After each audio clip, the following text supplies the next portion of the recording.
All right, ladies and gentlemen, welcome to CAGcast episode number 694. I'm your host, GPD, here in Long Island, New York.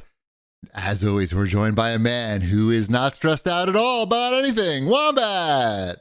Yeah, I'm stressed about everything. I hate it. I hate it. That was perhaps your best ad read with a lozenge in your mouth. I know. I'm doing my best. The second sponsor, Hello Lozenge. For 20% I mean, if off your you didn't lozenges. say anything, I guarantee you no one would know. I didn't notice. Yeah. It's not like I'm going, food mouth. Come on, Mr. Ugly Hat. Wombat's having a rough one. Just let him have his lozenge. I know that he can have his lozenge in a professional way that will not impact the broadcasting experience. Lozenge isn't really a word you have to think about when you say it. Lozenge? Lozenge, yeah. At least it is for me. I have to make sure that I'm getting all the consonants. It has a Z in it, right? It's lozenge.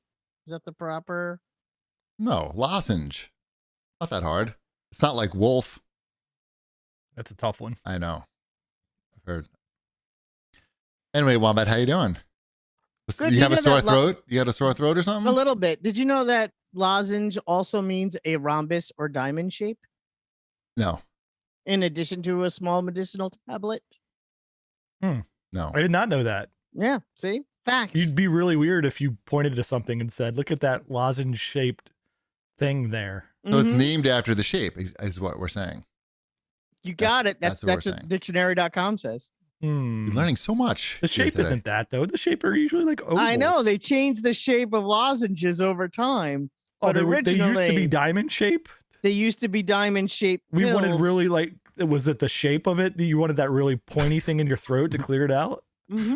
It's that way it gets wedged in there and all the germs can't get out. It's like, if it doesn't hurt, it's not working. Yes. What about those the Ludens? Those cherry ones that were basically like, is that what you have? You still eat those? Candy? That's just candy. Just candy? That's candy. Yeah. You're eating candy. Eating candy during the show. It says cough drop on the bag. I'm taking it as a cough drop. Yes. Are there better ones? Yes. But do I have any other ones in my house right now? No. Would you say... I should have known you just had the candy ones. That's what we have in the house. What am I going to do? Run out? You know what I like? They're good. I haven't had a Ludens in, probably 20 years. Do you know why? My preferred that I either want better cough drops or better candy. Have you ever gone full on fisherman friend cough drop? Oh yeah, those are different. That's in the other direction. That's the other direction. That's like the complete other end of the spectrum. I'm purposefully hurting myself because my throat hurts. So I'm just gonna throw this on top of it. Listen, I need to be more miserable than I currently am. Right. Wombat is very stressed out about the school situation, and he needs candy. I sent a very, I feel, properly worded letter to the superintendent and all Board of Ed members, none of which will reply to my email, despite the fact that I even included graphics. It had graphics I pulled from science.com or science.org, whatever the science magazine website is. You should have. Wherever you get your science from. Yeah. Where do you get your science from, Wombat? I wanted to try to find a source that was like a non-political source. Like if I pulled a chart from CNN, someone on the school board would be like, "No, that's liberal media. Dude, that's going right in the trash can." As soon as they see the first I'm like, sentence. "No, I'll pull something from Science magazine." There's nothing political about science. It literally just shows how masks work. They're not even going to read that. I know, and they're not even going to read my email. No. They're just going to be like, this guy's, too smart for us and delete it. That's probably what they're thinking. Mm-hmm. I can't handle this. This guy knows how to use words. I'm not dealing with it. And they just go delete. Yeah. Well, I hope they come to their senses.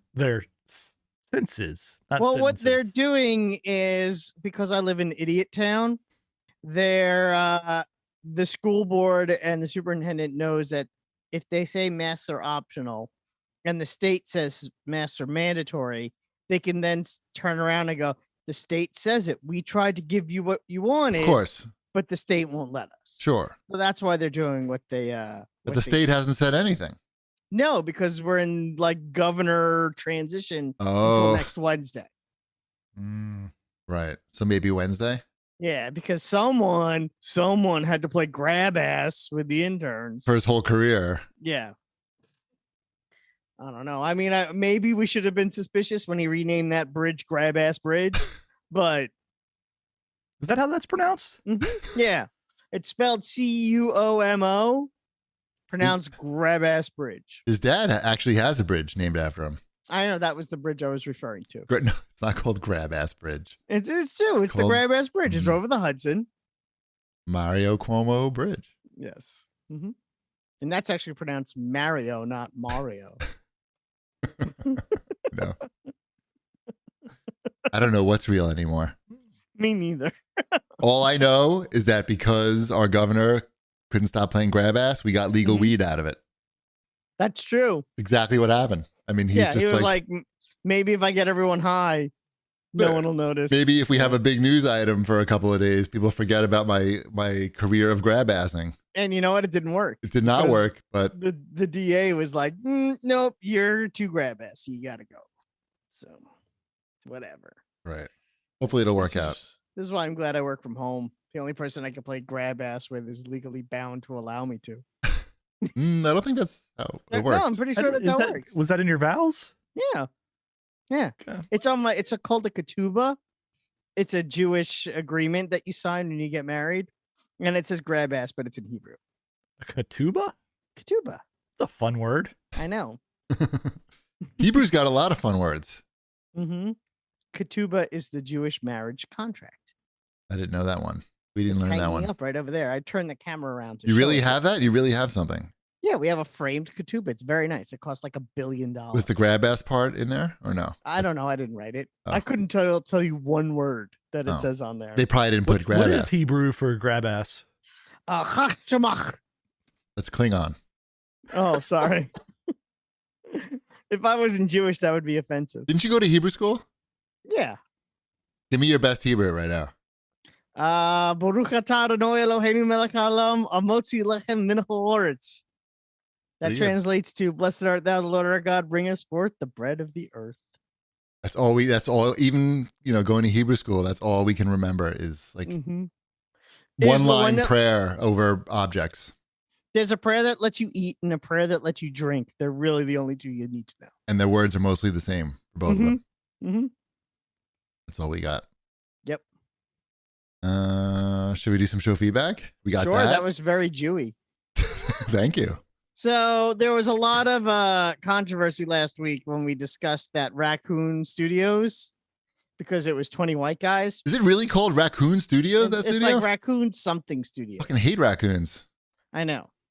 So depending upon whose comments you read, either we went too far or we didn't go far enough. Yes. Perfect. Which that's just where I like to live. Highlights how useless our comments are. I'll read them in a row. Hufferstoles has to say, anyone else laugh out loud at 3 white guys talking about an all white guy studio being a mistake on a podcast, which had less than 60 minutes of female talking over 700 episodes? I love the show, but I think this is the pot calling the kettle black. Yes, the response from the studio was dumb, but the picture itself could have been a picture of the CAGcast hosts. I'm not even going to get into everything that's wrong with that statement. Get into some of it, though. I want to hear you talk about it. Well, first of all, I had to listen back, and the person who called it a mistake was you, GP. Wait, what? What happened? You were the one who used the word mistake. What did I was like, I remember. I don't read because I read it. I always assume you're talking about me. So you were the one who called it a mistake. Oh, what are you throwing me under the bus now? What's going on? No, I just want to make sure that we have context here. Okay. And I just find it funny because we're not a business. It doesn't. Yeah, but that's not a good explanation. I don't like that explanation. I'm saying we're not a one-man business that is not. I don't know. You're not very diverse in your one. Yeah, why can't you be more than one thing? How do you know I don't have a woman on the payroll? I mean, we do. We're doing this. We do this basically for fun. I don't know. It's a hobby. That's the difference. You want me to answer the question in a very graceful manner? Sure. The reality is, I don't want to have any more people on the show. I'm not looking to add a 4th person to the show. Not even, you notice that we don't interview people on the show, like ever. I mean, not ever, but in 700 episodes, how many people have we had come on the show and interview? Like 3. Do you know that we had Justin McElroy on the show? Mm-hmm. My son pointed it out, and he was incredibly excited. And now he thought I was cool before, and now like it's I'm on a whole other level. He was the one who invited me on the Joystick podcast. I did not. On the one episode I was on. I didn't even know you were on it. I think I was on twice. Anyway, I'm not interested in having another person on. It's hard technically to have more than 3 people on. Even this is a lot. Now, these days, now that everybody's got a studio in their house, it is easier. I will give you that. People now have a setup to do it, but previously it was just annoying. And every time we did have a guest on, it never sounded good. And I just do this for fun, really. And if it stops becoming fun or too much work, that's when there stops being CAGcast episodes. So I totally get it. And if you want to watch a more diverse show, Fridays at 4:00 on this same channel, me and a real live black man. That's a lie. You don't know any black people. It's 50-50 representation right on another show on this channel. So check us out because we have a lot less viewers than this show.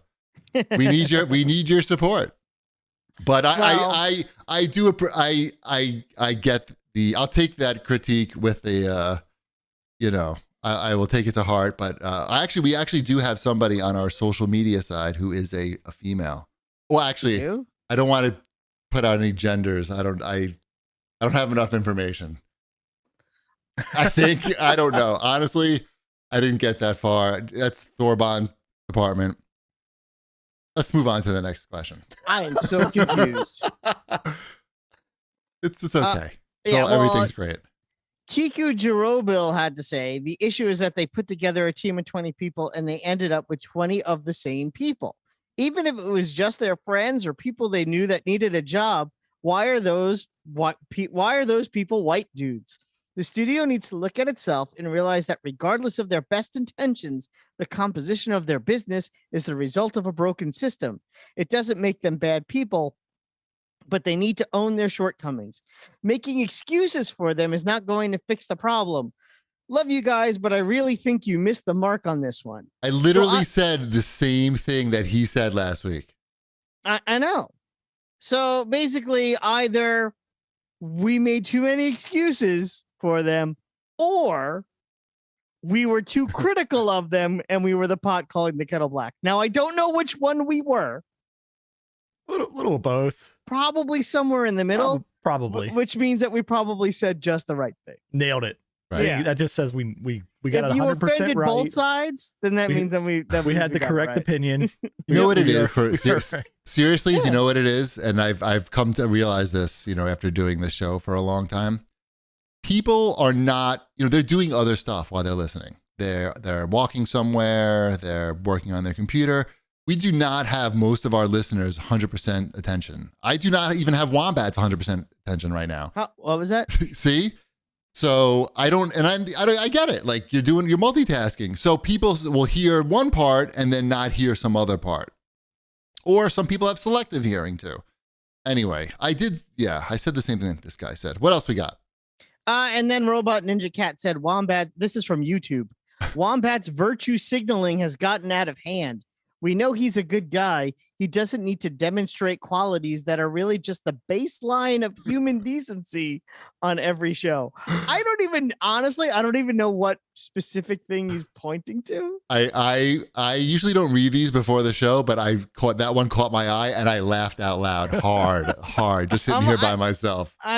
Okay, whatever you say, dude. That's all I have to say about that. That's just funny. It's funny. I like that we have clever listeners.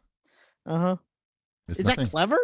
Well, he's pointing out that, that happens sometimes. You will say things like that. Like and there was an old lady in the middle of the road and I was driving and I turned around I turned away from her at the last second. I didn't run her over. I'll say this. If I say anything that obtuse, you could point it out to me. It's not obtuse. It's fine.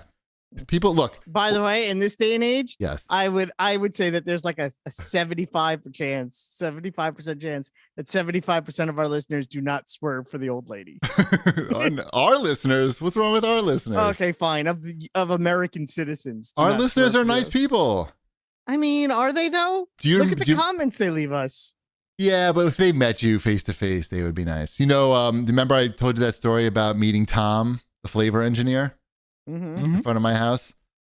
We had a block party last weekend, and you know he's around the corner. Did he bring you some flavors from work? No. He wasn't. It wasn't his party, but you know the guys were cooking up barbecue on the sidewalk in very hot weather and direct sunlight. So I got to talk to Tom again, and he's a very nice guy. You know, so I'm just going to say, like, our listeners are nice people based on my, you know, I don't know what the statistics are there. I've only have a very small. You polled one person out of like 10,000. So I'm not sure what those odds are, but so far so good. I think we're definitely trending in the right direction of goodness.